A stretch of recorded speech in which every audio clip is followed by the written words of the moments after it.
noma isimo simanzonzo. Dozela indaba eshisayo noma isimo simanzonzo.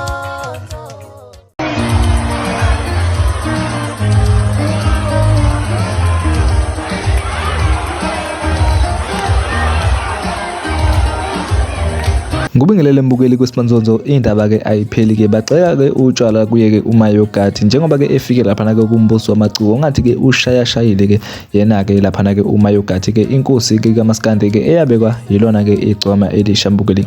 Ngokwakho ke ukubuka ngabe ke wena ke uyibona kanjani lengwenya ke ingena lapha ke uwona ke umbuso wamaciko, indaba ke ayipheli kwesimanzonzo kepha kuphela ke isikhathi. Siyabonga.